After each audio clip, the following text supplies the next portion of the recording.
Seems like a magic number to start. So I'm going to kick this off. First of all, a big welcome from all of us to all of you who've joined us, family, friends from East Coast, West Coast, and everywhere in between, and potentially, I don't know, maybe someone from outside the United States as well. So welcome. I think we will have a delightful evening to share with you tonight. And thanks in large part to the willingness of our guest host tonight to be here and to share this with you. The amazing Ann Jastrab. Those of you who don't know her, she's the executive director of the, if there is any such person on earth, who she is the executive director of the Center for Photographic Art. We know her after her stint in Maine on the faculty of the photographic workshops there, and after working for the Motion Picture Academy, and sort of was the gallery director at the beloved Reiko Photo Center. We came to really trust her curation and didn't, I don't think, miss a show because they were always interesting and very different. So it was a diverse set of exhibitions. And so we all knew Ann as a curator, but she's here today much less about because of her curation than about her being a champion of artists and also a mentor and somebody who can take people on photographic journeys. And so we are delighted to have Ann here tonight, and I'm going to hand it over to her and let her take over the show. Thanks, Ellen. Thanks for that lovely introduction. My friend Rick is here, actually from New York City, Rick Wester. He is a gallery owner in New York City. And he also wanted to add to your introduction that I can hold my liquor. Yeah. Thanks, Rick. Thanks a lot. I told him tonight about this presentation because I thought he would be interested in looking at the photographs of the Bay Area Photographers Collective. So I'm glad he could be a guest here tonight. Some of you may know him. He's usually the auctioneer at the SF Camera Work auction. So you've probably seen him around, and he's probably now hiding his video so you can't see. But I'm going to share my screen. I want to say, thank you to everyone for inviting me. It's great to see you, and I'm sorry that I haven't seen the show. I've been really busy with work in Carmel, but it is open, right? You're supposed to pitch your show, right? When are the opening hours? So Saturday from 12 to 3 and otherwise by appointment. So we're going to put that information in, or you can go to BAPC.photo and all of that information is there. And you can also see the show virtually through a Matterport application. Oh, awesome. Well, I'm going to share my screen. So what I did in no particular order, there are 6 photographers showing their work tonight. 2 of them work together as a couple. So Steve and Ellen, I mean, I know a lot of you know each other in this community, but people like Rick are from the outside and they might not know. But Ellen Konar and Steve Goldband, you're both here tonight. So what I wanted to do was what I did do, I should say. Ellen was kind enough to share the libraries of each of the 6 artists who are in my presentation tonight, or in this talk where I'm moderating. And so what I did was I pulled the images that were included in the exhibition at our gallery. And those are the first images I'm going to show in each artist's grouping. And then I went through the libraries and pulled images that I liked. And I thought we could just have a conversation about them. So for those of you that don't know Steve and Ellen's work, if maybe you want to give us the, let's say, 2-minute elevator pitch or less about what this project is about for people that don't know. And you guys are tagging each other. First of all, again, for people that don't know us, Ellen and I collaborate, which means we both have cameras, we both edit, we both argue about what's going to be in final edits and all the rest. So we work together in every aspect of what we do. This project, which is called Between the Rows, was made in the Central Coast of California, an area that many of us that living in Northern California drive through frequently between the Monterey Peninsula and the Bay Area and so on. It's an area of farmlands and orchards. It produces an amazing quantity of the fruits and vegetables and nuts that are consumed across America. And the ground there, the actual dirt is amazingly fertile. The first project we did there was actually a project before the one that we're looking at now. And it looked at the farm fields and the very structured geometric vision that we had of the area. And those photographs were made in black and white, and they were all square and very formal. And as we got to seeing the area of the Central Coast through that lens, we started seeing another view of Central Coast, which we started calling Between the Rows, which is what this work is. And it looks different, and it deals differently with the material there, because we're looking at the structures, the machinery, the people, and all the things about the Central Coast that are not the fields themselves. And in both of these cases, we've been very interested about the dichotomy between this amazingly flourishing agricultural environment and all the trouble that lurks kind of beneath the surface with dwindling water supplies, unpredictable weather, the farm workers who of course have had many challenges over the years, and now really are facing another challenge, which is being supplanted by automation, even in picking crops like strawberries that people didn't think would be possible. So this work is from that second view, Between the Rows. When we printed in small formats, we often printed on Japanese kozo paper encased in wax. The images in the show, which are on a larger scale, are printed more conventionally. So that's what this is. Well, you guys know, because I've met with you before and talked about this series, that you know that I had actually picked this image for a show in Carmel almost a year ago, our previous member show. But this one has been a surprise to both of you that I really liked it. And then I was so pleased to see that the curators for the Magnetic Pole show also liked it.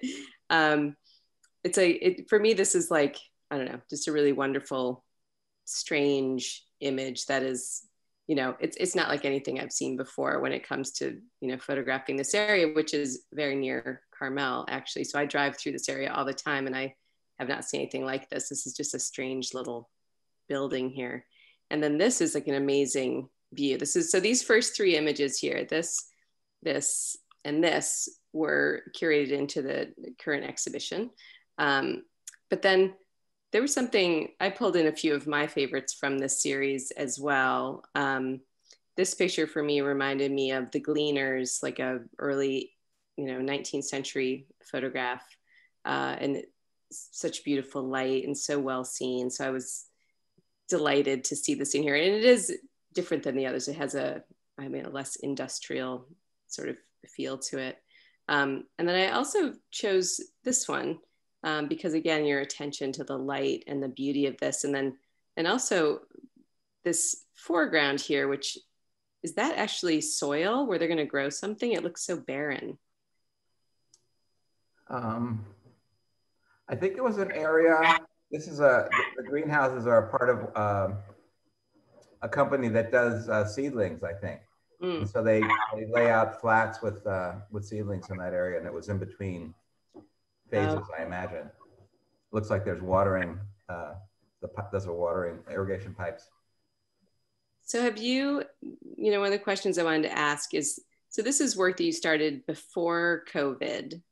Have you been continuing this project through COVID, or have you found that the pandemic has sort of made you focus closer to home, or what's happening with it? Interesting question. We have shot more photographs in these series during COVID, but not nearly as often as we did before. It's safe because you're out in fields, so you're really not almost never interacting with anyone, at least the way that we work. But I don't know. It hasn't inspired us except on our way to shows at the Center for Photographic Art. I also pulled this picture out there. I mean, you had a lot of pictures in that folder that I really responded to, but I think this was sort of a kind of symbolic image of the time with this tattered flag. Have you been, how do you see this project changing as you're going back? Like, is there going to be a new direction, like more, because there's one thing about, you don't have that many people in your photographs. So I'm wondering if that is interesting to you, or if it's more about the land. The people are incredibly interesting, but because most of them are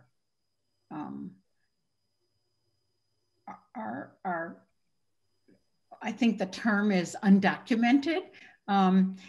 They're really not very happy about cameras, and it's been very hard to kind of make contact, particularly during the pandemic. So in some ways, it's just a real struggle to think about how to do that and how to do it as well as some photographers who are really portrait photographers can do this, and particularly during the time. So it's something that's kind of in that, oh, I wish we could, but I'm not seeing it right away. Well, we've tried working with farmers, we've tried working with individuals, and we even tried going in through the schools and talking to the kids, and that it's clear that distrust and the reason for distrust is there. So it's a big barrier. Sure. And is this series done, or is it ongoing? I would describe it still as ongoing. I would say we've been less active. We were in New York for several months at the beginning of last year, and so we were really not doing this. And then when we came back, it was, the pandemic was in full flight, and so I think we just have our spirits have not quite been there. So I don't think we've been as active as we have been in prior years, but I wouldn't declare it done. I think there's a lot more to be done. I can actually, what's interesting is as we started working on this, we came across a song called Between the Rows by Blue Highway. And it's sort of interesting because our notion of Between the Rows was the fields have become almost factories that are very geometric, very groomed, very precise, etc. And we saw Between the Rows as kind of the place where there are outcroppings of individual human beings and the things that go on that are not precise and factory oriented. But this song is quite wonderful. I'll just give you the first verse. I remember my dad saying, "Get up this morning, son, get your brother too. We've got some work to get done. We dread the next 10 hours, then to the fields we go. I cuss the mules," as Dad was saying, "son, stay between the rows." And the end of it is quite wonderful because it talks about his relationship with his dad when he died. And, it's that kind of thing when you think about it, that Between the Rows for him was a constraint, but for us, we're seeing that those little bits of humanity, the remnants of people who live their life between the rows. Yeah, even in the picture that you're showing now, it was just a farmer's house, and they put up this sign, which I'm sure is not on the town map, Pumpkin Lane, just to give it a little bit of personality. That's great. Well, I want to make sure we get to everyone, so I want to keep Go. moving, but I want to encourage everyone who's here tonight to look. They can they see the whole body of work on your website? Is it? Yes, definitely. Okay, good. They should, and I'll put that in the chat. Yeah, I was going to say we should put your website in the chat so they can visit it, because it's also really interesting to me to see the evolution of the work from those black and white images that were these graphic, you know, patterns of the fields, then to come to this color work, that those pictures were black and white, and then to come to this color work, which is, I think, really sublime. So congratulations. And thank you. I'm going to make my way into the city. Maybe I'll go this Saturday, right? Storm will pass by then. I can go in. Steve's gallery sitting, so you'll see him there. Oh, perfect. All right, well, congratulations. And I went next to Rose. Rose Borden, are you out there? Yes, I am. Hello, hello. Hello, hello. Do you want to tell us a little bit about this project, which for me was a total surprise, because again, I had only seen the work when I juried the show at the Berkeley Arts Center. And so this is great. This is all great surprises for me. So again, I put first the two pictures that Dan and Jennifer picked, but tell us about the project. So this is just, it's like most of my work, it's an ongoing thing. It's like, and particularly, you know, I'm obsessed with fog and how the world, you know, it's the same view out of the same window, except it's totally different today. And it just really kind of amazes, I mean, it's very simplistic, but it just really amazes me how different the world is when you have really dense fog going on, whether it's an urban space, whether it's a full landscape. It just looks so different, so magical, so amazing. And no two foggy days are exactly the same. And I just, you know, I just love it. So I will be taking pictures of environments in fog forever. So yeah, it is not never ending, but I don't know. It amuses me. And I hope it amuses other people. How long have you been working on the project? With this one, actually, I guess this is 2011. So about, you know, what, 10 years? Wow. Yeah. So I'm always adding things here and there. So you can never leave the Bay Area. Like, I guess I can never leave the Bay Area, but I'm always amazed, you know, I'll be on Instagram and they're like, oh, look at that beautiful foggy forest. Where is it? I have to go there. So I'm accumulating a list of places I need to go. Do you like fog destinations? Yes. All, you know, all kinds of forests everywhere. So I can spend my life traveling from forest to forest. And there, well, I was interested. So these first two pictures were the two that are in the current exhibition. But then I went and I looked through the whole body of work, and I actually really liked, there's an interesting balance of these natural landscapes and then urban landscapes with the fog. Mm-hmm. And this one, are you actually really driving your car? I'm a passenger in a car. Okay. Passenger in a car. A lot of my image, and the one before was a view out of the window of that same car. So yeah, a lot of my work is just very spontaneous, and it's just random. It's there it is. It's something catches my eye and I'm like, oh, all right, let's see what happens when I click the shutter, and you know, what is it? And so I enjoy finding little bits, you know, freezing little bits of moments in time. And with the, I do have this whole list of questions I sent to you. I guess I could ask some of these questions. Or not. Or not. Or I can ask some of the easier questions. Like, how about this one? This one seems good. How about, what challenges do you face with your current project? Oh, well, currently I guess I have a bit of photographer's block. I'm just, this whole pandemic thing, it's just really, really hard for me to be creative, to be photographically creative now. Because so much for me, it's going out into the world, experiencing the world, going to interesting places or meeting interesting people or events or going with people. And I just don't like interacting in the world as it is now. You know, I mean, you know, it's sad. It's just very sad to me, and I don't find it inspiring. So I'm just waiting for that time when things will go at least more back to normal. So So yeah, that's my biggest challenge. Right. So were these pictures all taken pre-pandemic, or are they? Yes. Oh, okay. Yes. And so do you find that you're suffering from like pandemic paralysis, or is it more just going, it's not the, it's the going out is the problem?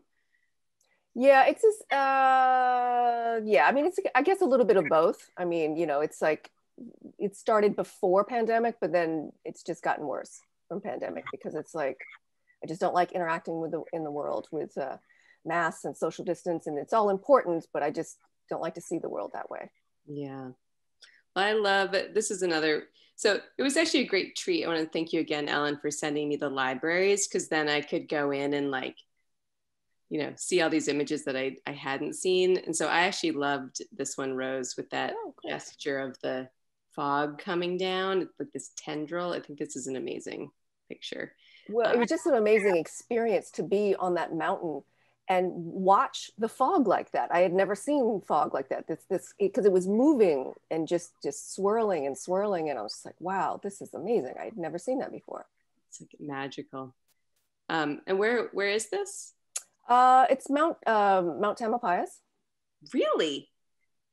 Because I mean, I live right next to it, so now I'm feeling like that was just a special thing for you. That's right. It was just for me. Just for me. I'll send you some. Well, anyway, never mind. We'll talk later. We'll talk. Okay. And is this also a Mount Tam? I can't remember. That's probably. It's all around that same area. They're really sublime. You know, there were a number of these urban scapes. I thought I'd pulled a few more off, but maybe I didn't. Because there was one of like the fog in the car in the fog. Yes. That was really, I mean, I kind of felt like that was the vehicle that was taking you through all these spaces, which was really interesting in the narrative of pictures for me. So what do you think is next for you? Like, are you working on other projects that aren't landscapes? I have ideas of things. I want to experiment with cameraless, you know, making the cyanotypes and the photograms and things like that, because I've never done that, and I just like the idea of experimenting with new techniques and things. You know who I'll introduce you to, and I don't think she's here in this talk, but your neighbor is Vanessa Marsh, and she makes those lumen prints. Oh. And she's making them right there on Lenox Ave, just a block or two. That's down the street. Mm-hmm. It's Victoria Marsh. Yeah, you too. I'm gonna make that. You guys are gonna have a photography play date. Yay. And then, you know, fully masked on the street. It'll be fine. That sounds exciting. I look forward to that. Yeah, I think it would be exciting. And also, so I'll ask you one last question from my list of questions. Do you have a preference since you got to see the list? No, go ahead. How about number 9? So who are your influences artistically or otherwise? You don't even have to say photographically. It could be a writer. It could be... Oh, I mean, it's just, I'm just so inspired all the time with, you know, random images I see on social media or things, you know, I'll see in magazines or whatever, not necessarily particular individuals. It's just kind of like the totality of it all. You know, it's like, yeah, I'm just not good with names, but there's just so many incredibly creative people out there doing amazing things. Absolutely. Oh, well, thank you. I love them. I think they're really gorgeous. Thank you. I have fun making them, and it's always fun to share them. And I was going to say you should have a show with Cindy Stokes, but you are. That's right. Yes, I am. So maybe I did a teeny bit of sequencing when I did this part. But Cindy, I think you're out there. I saw you come in. Cindy, are you muted? I am now unmuted. Can you hear me? Ken, and look, you're in your studio. Is that real? No, it's I did a background. I thought about being in the studio today, but well, we had a flood there today, but no, I just took a background just to, people ask me like, how many times did it take you to make these? So I thought, well, I will show you some prototypes. Well, I would love for you to talk about these. I know that we had a little portfolio review earlier in the pandemic, and I was so excited to see these 3-dimensional prints, and so excited also that they were selected for this exhibition. So yeah. So the body of work is Form and Formless, and you've got the versions of them. There are 3 in the show. That in the complete, so that one, these first 3 are showing, and they've morphed from this. The first 2 are closer than the 3rd one, probably in the final presentation, just because as I've made them larger, and in the 3 dimensions, it turns out they just want to do something different. So let me just talk about the background of these. I'm a slow photographer. And by that, I mean, like, I'm not one of these people who goes and shoots and then edits and then has a new body of work in like a day or a month or a year. I collect a lot of images and they sit with me and I look at them and I go back to them and back to them. And then sometimes finally they come together. And that's what's happened with these. I went to Iceland in 2012. And one of the things that really stuck with me was the water there. There's just so much water and it's so powerful.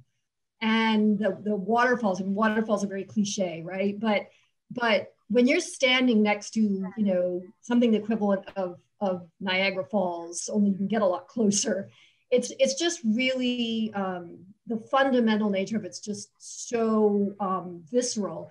And so when we went back in 2017, I really focused on taking a lot of photos with very fast shutter speeds of details of the water, like as it was crashing at the bottoms of the falls. Like you can see on that one you just went past, you could see, you know, the mist just coming up because it's hitting so hard, right? And that would just wash over you. You could get close enough where you're literally wet and you're feeling the wind coming off of this.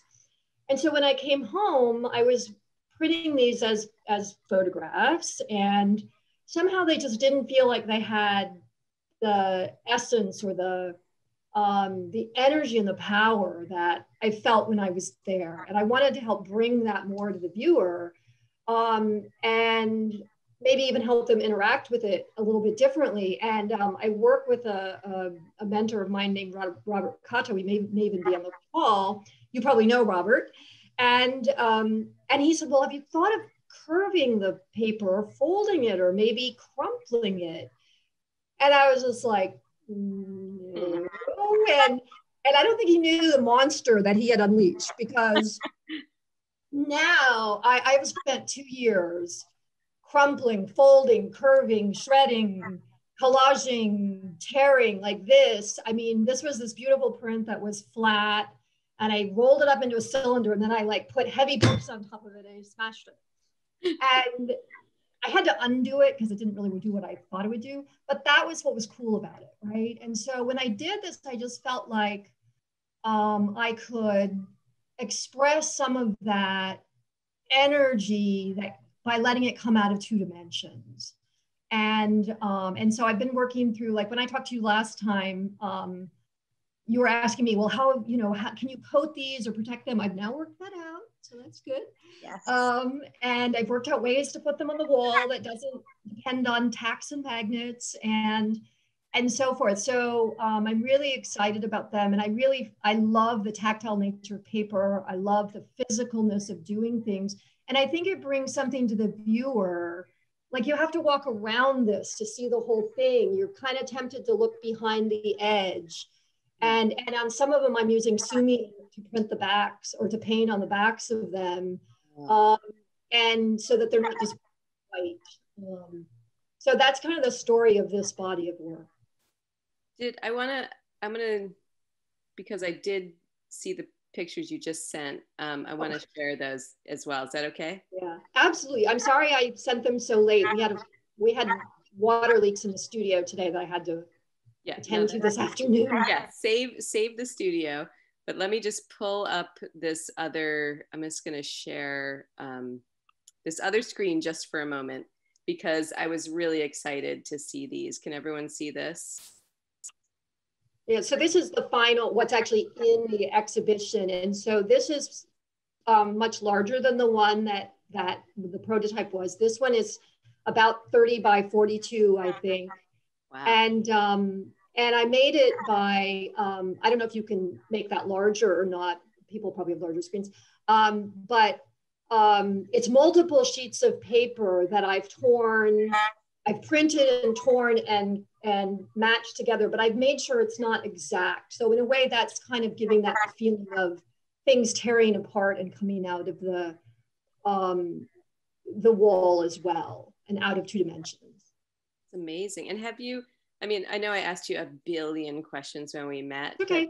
Are you coating them with something to make them hold this form?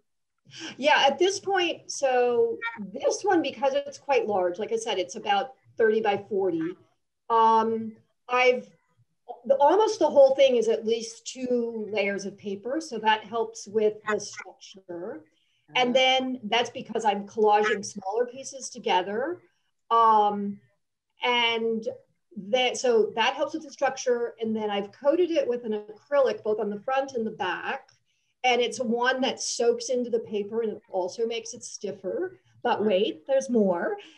So with this particular piece, it sticks out from the wall about 8 inches. Wow. And while it's after all of that, it's pretty stiff.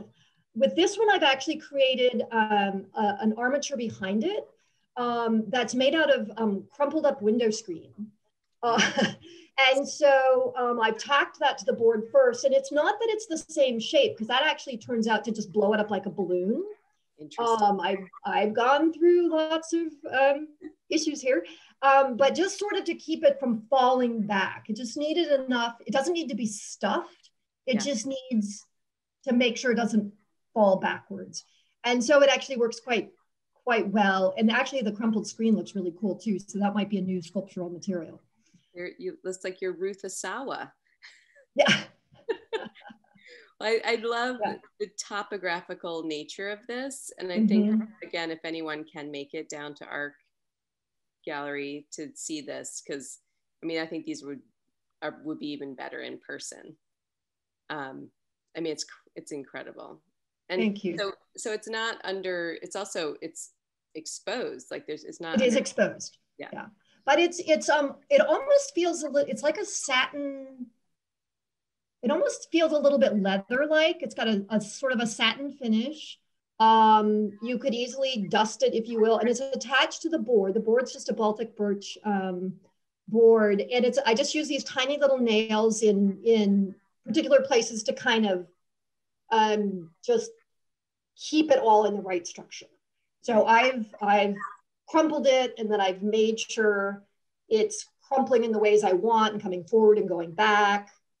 And then when I put that on the board, I can kind of push it in a little bit and put those nails in exactly the right places where it's sort of touching the board already.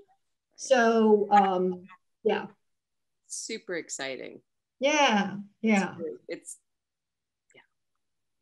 And is this one in the show too? This one is too. The 3 that are on the birch here are in the show, and it's coated similarly. This one's got the one that's painted on Sumi ink on the back of the left-hand side.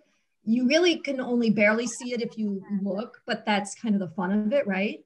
And what I was saying earlier was, part of when you're out in the world and in nature, it's not just presented to you as a square thing. You have to move around trees, and you can't get into the place you want, because if you did, you'd fall in or whatever. And so I kind of feel like by allowing the paper to fold over and obscure parts, but then the back is printed, I'm hoping to bring some of that kind of the curiosity and the delight with having to discover things into the pieces themselves.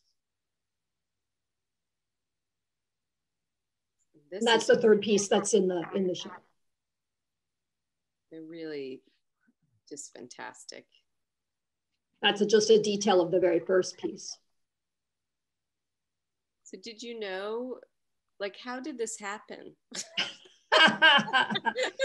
Like this, well, so you probably saw the piece you showed earlier. You showed that one where I had both sides curving down to the table. Yeah. And I'm making hand gestures, but people probably can't see me. And that's okay. I'm going to go back to our folder. Yeah. And so I had made that quite small. It was about 9 by 16. And in that size, it like curved nicely back down to the tape onto the wall. If you go up to like that one right there, it's number 5, that one. So at that size, both sides kind of went down to the wall. It was nice. What you probably can't see very well is the right-hand side's actually crumpled up. So I've crumpled it, flattened it, crumpled it, flattened it, crumpled it, flattened it, about 6 or 8 times until it's very soft. And then I ironed it actually in a heat press to make it flat again, like really flat, but it's got the crumples. But when I made it bigger, I made it about twice as big for the show. It's now 16 by 32, I think. And that right-hand side, like it could do so much more stuff because it was bigger. And so when it flopped down over the side, I was like, oh, well, that's really beautiful. It's like another gesture. And it's like the paper itself and the image itself had this gesture. So what you can see behind me, if you see me again, I don't know, Richard, if you can put me on instead of Anne. You are. You're both on. I am. Okay, I'm sorry. Of course, I see her. Like you'll see on the bottom of half of the thing, you'll see multiple versions of this, and they're curved in different ways, and they're printed on the back or not printed on the back, and so forth. Maybe you can see that behind me. I can't see what I look like. Yeah. And so I went through many versions of it just to say which one do I like, and you know, if I make it again, I'll probably like one that's different. Well, that leads to the question before we go on to Dan and Nick. What is next? What is next? So I am in full sculptural mode here, full shaped photograph mode. And I have a public art project, my first installation art, that is coming up in April and May. And the project is all about the dichotomy of our relationship with fire. And so, you know, much of the time fire is really, except if you live here, you know, like we have campfires and we have bonfires and we have our fireplaces, and fire is just this really comforting, nurturing experience that we have. And I had all these photographs of flames, like again, details of flames, gestures, just gestures, that I'd taken at campfires with my sisters in Minnesota over several years, and I'd never done anything with them. And then we got hit with these fires again here. And it just became, again, a visceral feeling of this almost yin yang or something, where we're so threatened and we've contributed to that threat, right? It's not just like, oh, poor us, nature's coming to beat up on us. You know, we live where things burn, we don't manage the forest right, we live right in the middle of it, we've got climate change, blah, blah, blah, all that stuff, right? And so I submitted a proposal where, I'm shaping the photographs. I print them and I shape them so that they've got even the gesture of flame in their shape. And then I'm building up a 12-foot tall installation that'll go in the art kiosk in Redwood City, which is right on our town square, our city square. And it'll be up for about 6 weeks this summer. And that's, you've got the photo. So this is just like a prototype of one little bit of it. And then it'll be larger, more photographs. And now I'm working out the lighting, which creates shadows, which is super cool. And it'll be open night and day. So you'll be able to see it from the outside, both night and day. So it'll look different during the day and at night. And that's next. Is that like an art commission that's going to be a permanent installation? It won't be permanent. The art kiosk, it's all focused on installation art. Yeah. But it rotates about 8 times a year, and it's managed by Fung Collaboratives and curated by Lance Fung, and through the Redwood City Improvement Association and so on and so forth. Yeah. So you should put that in the chat so people can, if you have the link to it, so people know about it, and put your website as well. Yeah, I'm going to put my Instagram, because my website, well, I'll put both. My website is still in need of, these works aren't on my website yet. And, but I will put it in there. And if people, I'm telling the story of this installation, how I'm developing it over the next 3 months through email. And if people want to see that, they can go to my website and start getting my email. Perfect. And also, Rose, I didn't tell you to put your website on here, but you should also Yes. Oh, okay. Yeah, I already put it in there. It's You did. I'm having major issues with it, so it's not fully functional, but Don't it is up worry there. about- Okay. It does exist. Good. Thanks, Anne. This is exciting. I'm so excited. But, Me too. Yeah. okay. Thank you. Thank you. It looks like Dan's up next. Where is that Dan Fenstermacher? Howdy. MFA, how's it going? It's going good. I have also been dealing with a leaking roof today in my house. So I've been running around with buckets. Oh no. Just like Cindy, but all is well. Well, it's good to see you. I again, just like the others, I put your images that are in the exhibition first, and then I plucked a few other favorites. But I also have both your books that you've made recently, those little zines, which I should have grabbed off my shelf, and I could be guerrilla marketing for you right now. You should put those in the chat too, so people can get them if they don't have them. All right, you got it. Yeah, would you want to tell us about this work? Yeah, so this is work from my series, Such is Life. This is a series I've been working on about the past 3 years, and it's indefinite.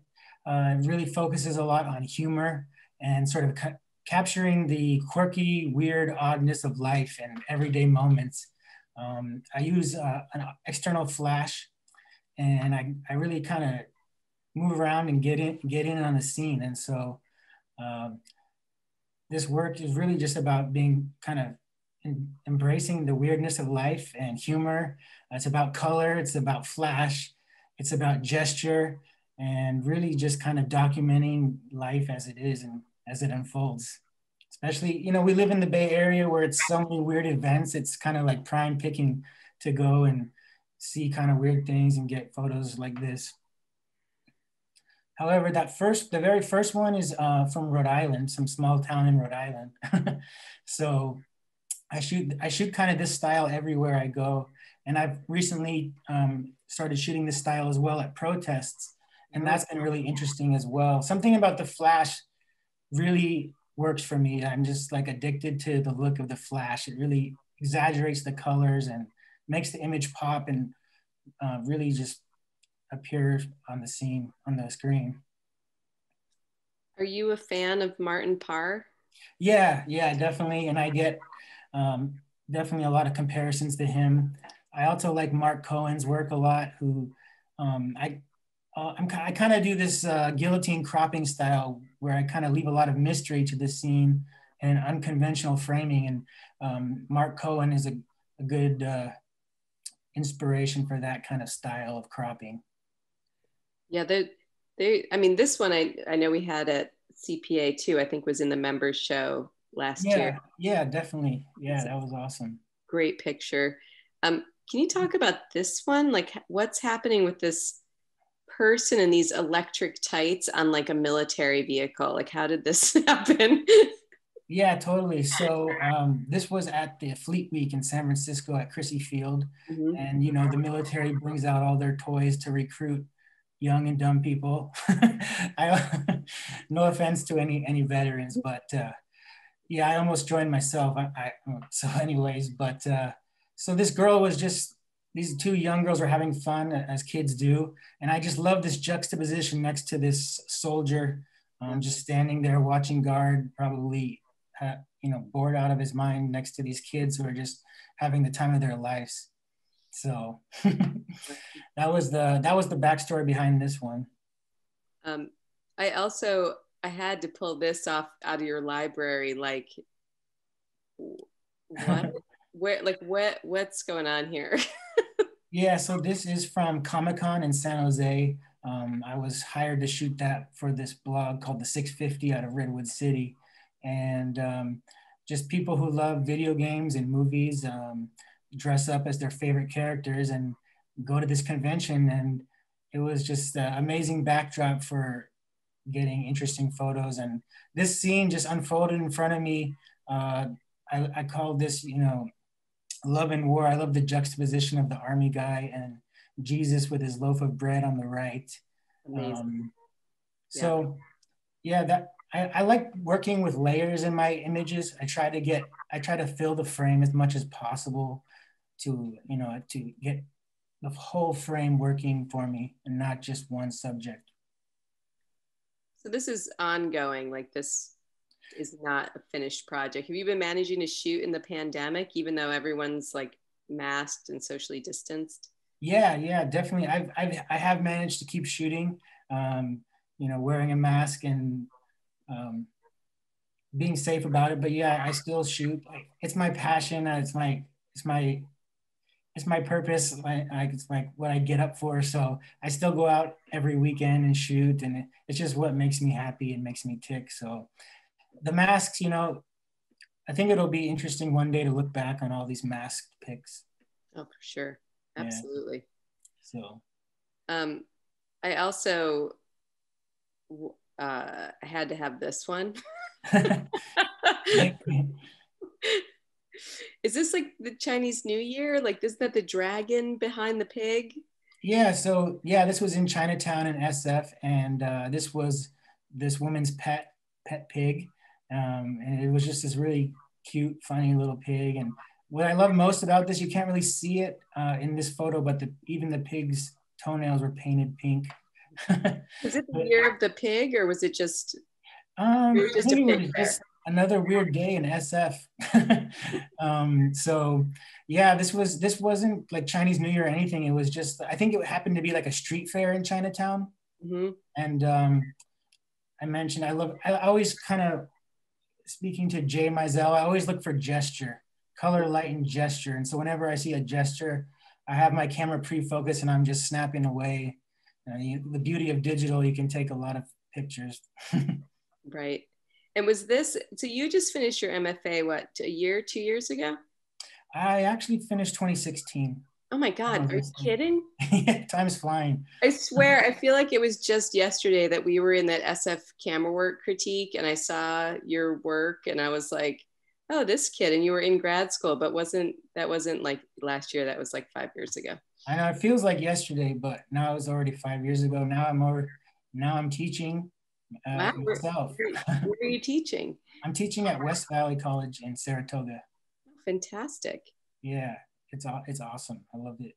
I love sharing the passion with people who want to learn.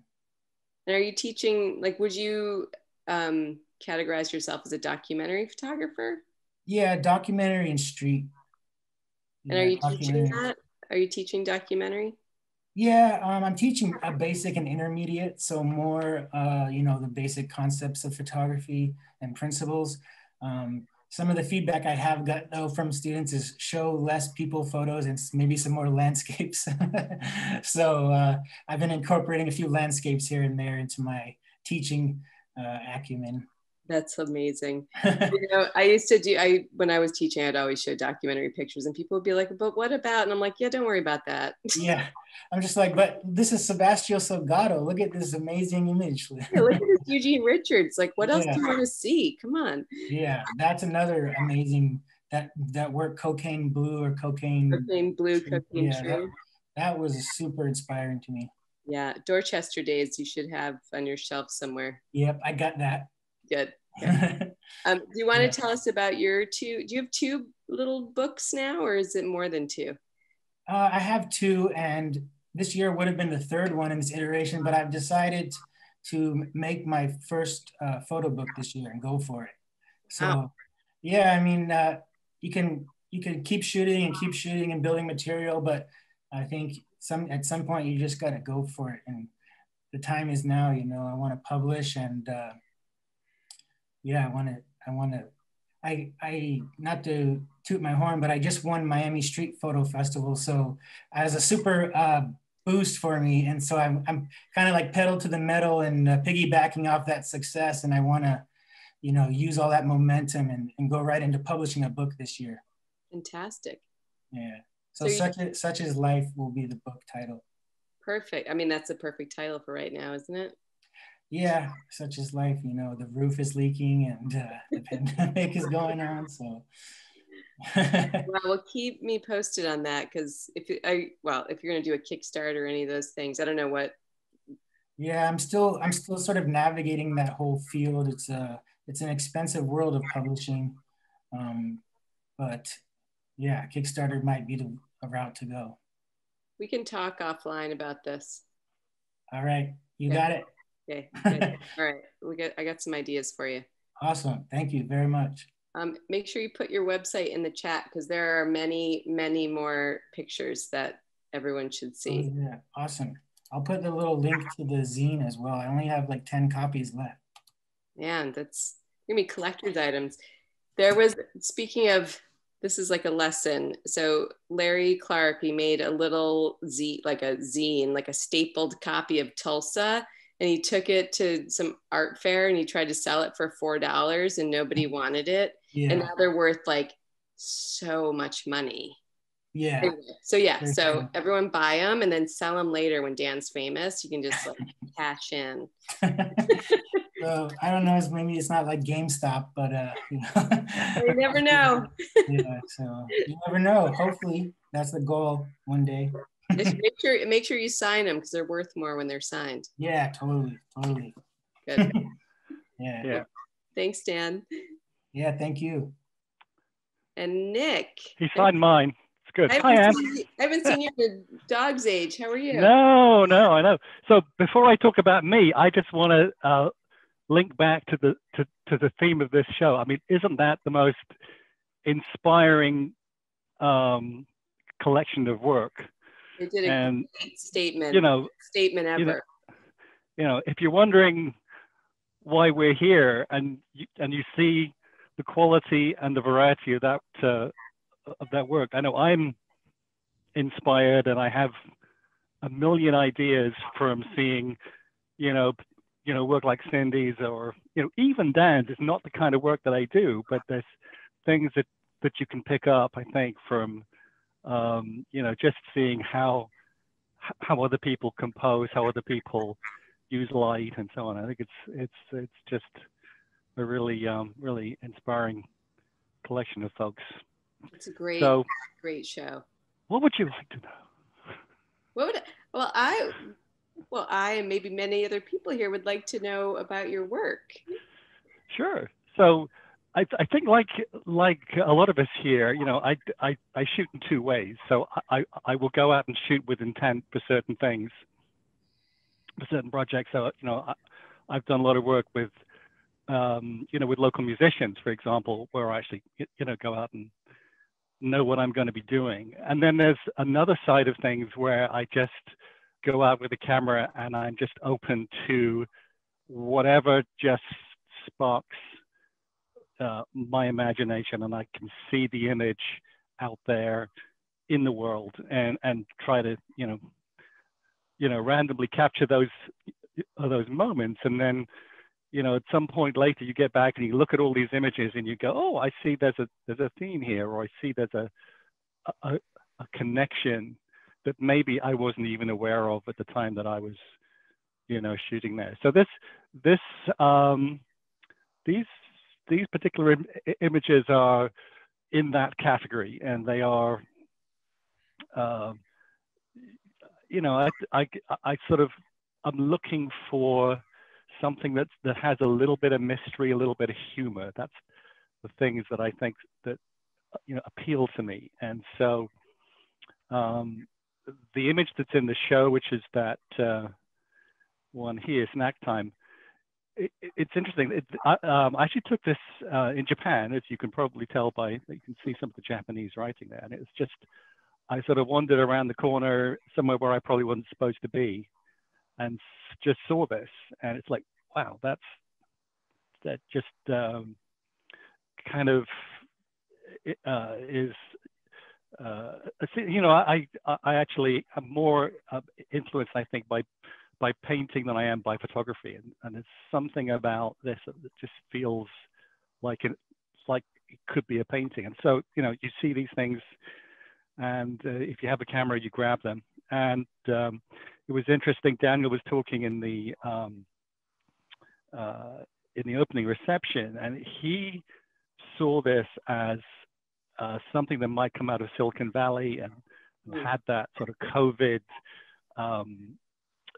sort of absence of people, and that sort of perhaps sense of desolation, which is not how I saw it when I took it, but when Daniel mentioned that, it's like, oh yeah, it kind of talks a little bit to our time and talks a little bit to the COVID moment, and it is interesting how the context that we look at these things in changes how we see them. So that's what I was going to ask you, because I saw this picture that was in the show, and then I went into the library and I saw all the other pictures, and I was like, oh, is this pre or post COVID? Because there is no one around. It could be post COVID, but in fact it isn't. It's actually year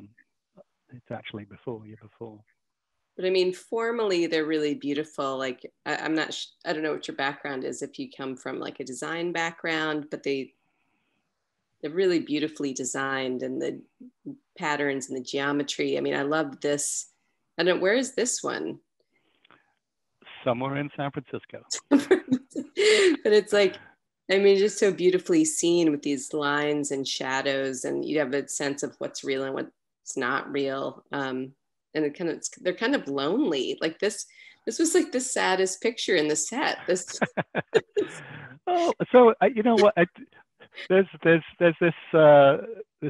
overturned chair and this sort of red stuff on the table, and you go, wait, is this a scene of a murder, or maybe somebody was doing an art project? It could be so many different things. So many different things. And again, I'm looking for that little bit of mystery with a hint of humor, and this is one that just I love this that one actually. I love this one. I was so glad to see the others. And I also have to say, this for me, I looked at this one for so long, and I still don't know what's. Oh, well, maybe I'll keep that a secret then. Okay, you could, but I'm really, I think that's one of the things about this image is it's not easily resolved, and like I don't know, it just looks like some. I'm not sure what's going on here. But. Well, what I will tell you, it is just an observation from life. It's just I saw this. I have my camera, and I went and I go, oh wow, there's an image right there, and a lot of these ones fall into that category. That as I say, there's different. I have other work, but this is these are all from that. And again, I think what you find is that the things that excite you when you see them are very kind of specific to the individual, and so when I look through mine, I can see all these through lines, and it's like clearly I'm seeing something there that is echoed again and again in other images. I think a lot of us do that. So is this an ongoing project, or are you done with this? Like, what's happening here?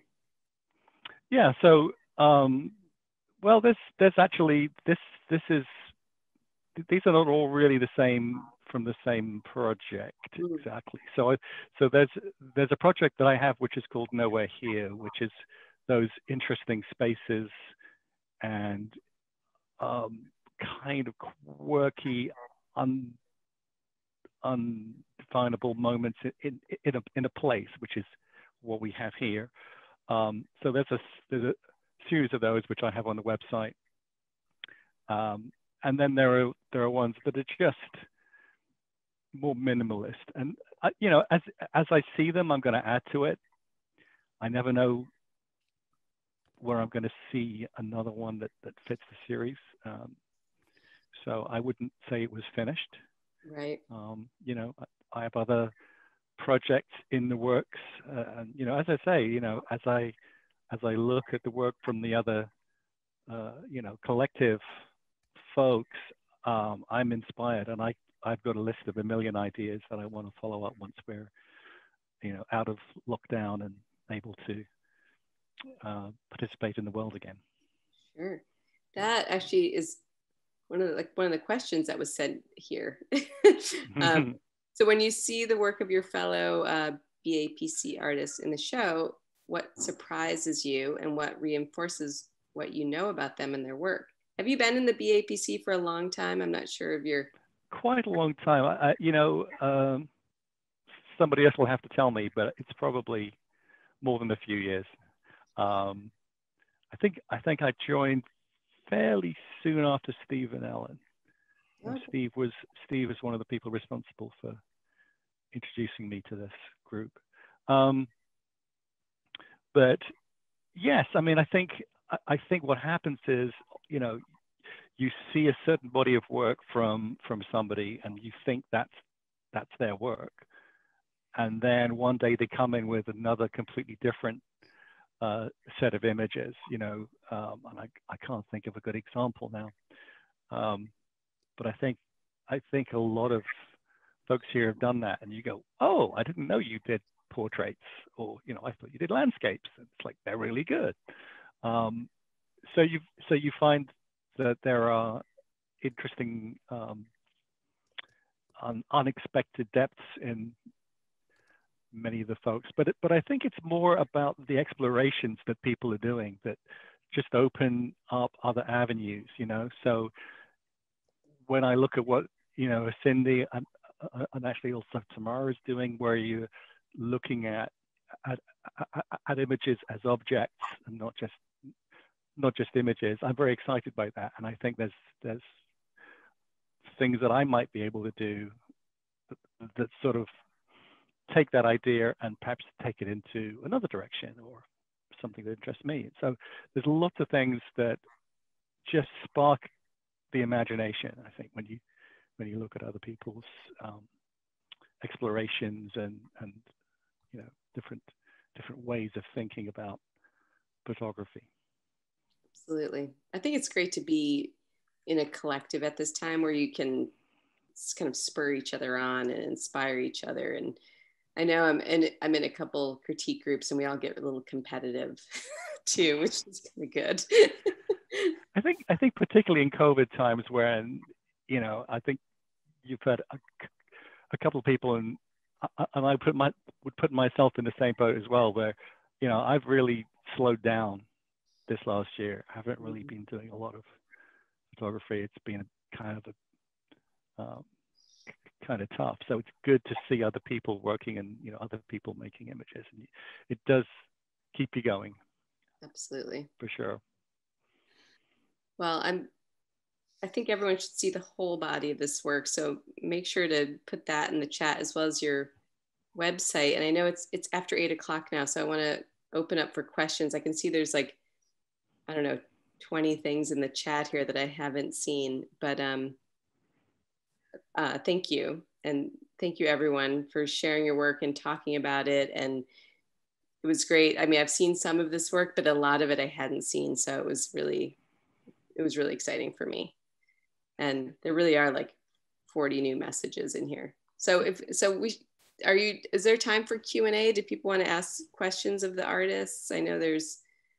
So we do want to be respectful of the fact that we said this was going to be an hour, but maybe if there's one question, if somebody wants to, I've been watching the chat, and most of it is commentary, and we have recorded this and the artists will be able to see it. And so where it's artist specific, I think that individuals can respond, but most of it has been more commentary than questions. But maybe one question, if someone has one they'd like to ask,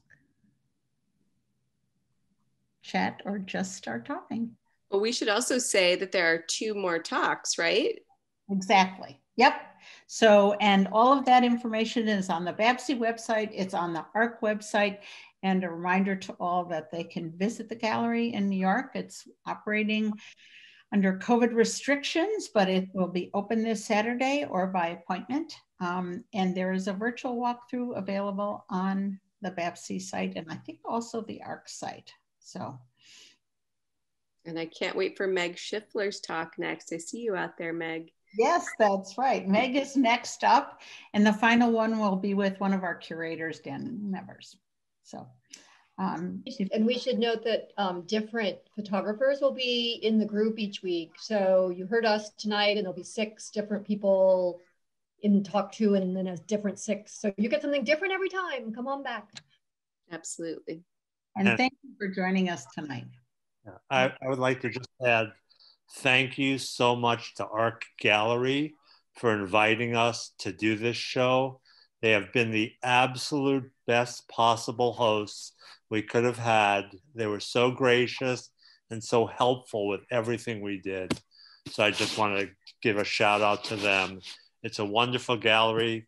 Go every Saturday till February 20th. You can see this show and keep going to Art Gallery. Every one of their shows is different, interesting. When we can come back together, their openings are amazing.